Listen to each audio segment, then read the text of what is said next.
भारत और चीन की सेना के बीच 15-16 जून की रात हिंसक झड़प में 20 भारतीय सैनिक शहीद हुए थे।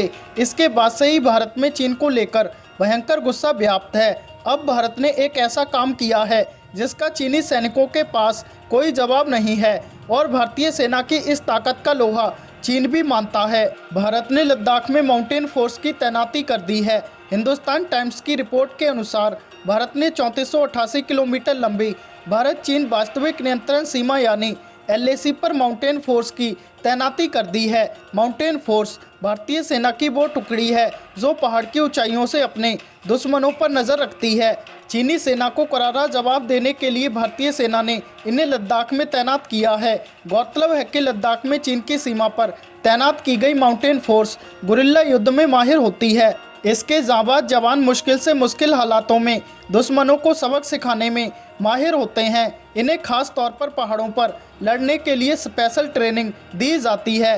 साल 1999 में भारत पाकिस्तान के बीच कारगिल युद्ध में माउंटेन फोर्स ने पाक सैनिकों को मुंह तोड़ जवाब दिया था। माउंटेन फोर्स की काबिलियत का अंदाज़ा इसी बात से लगाया जा सकता है कि खुद चीन के एक्सपर्ट इनका लोहा मानते हैं। पिछले दिनों चीन के एक्सपर्ट ने कहा था कि इतनी मजबूत माउंटेन फोर्स अमेरिका के पास भी नहीं है, यहाँ तक कि रूस के पास भी ये सेना नहीं है। ये ताकत सिर्फ भारत के पास है। पूर्व आर्मी चीफ ने बताया कि इस स्पेशल फोर्स में उत्तराखंड, लद्दाख, अरुणाचल प्रदेश तथा सिक्किम के सैनिकों को तरजीह दी जाती है।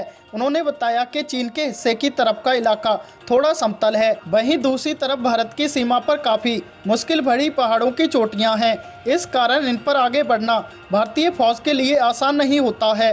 हालांकि माउंटेन फोर्स इस पर बड़े आराम से कंट्रोल कर सकती है। तो वहीं भारत में हो रहे चीनी बहिष्कार और सैन्य तैयारियों से चिढ़े चीन ने एक बार फिर भारत को धमकी दी है। दरअसल एक तरफ चीन शांति की बात करता है तो दूसरी तरफ चीनी कम्युनिस्ट पार्टी का मुखपत्र ग्लोबल टाइम्स भारत के खिलाफ युद्ध की तैयारी और परिणाम भुगतने की धमकी देता रहता है। गलवान घाटी में सीमा संघर्ष के बाद भारत के अंदर चीन के खिलाफ राष्ट्रवाद और शत्रुता तेजी से बढ़ रही है, जिसके बाद अब चीनी विश्लेषक ग्लोबल टाइम्स के माध्यम से भारत को चेतावनी दे रहे हैं कि नई दिल्ली को राष्ट्रवाद की आवाज़ को दबाना चाहिए। यही नहीं, अखबार के माध्यम से चीन लगातार भारत को ये धमकी भी दे रहा है कि अगर चीन के साथ युद्ध हुआ तो भारत को 1962 के सीमा विवाद के बाद सबसे अधिक नीचा देखना पड़ेगा।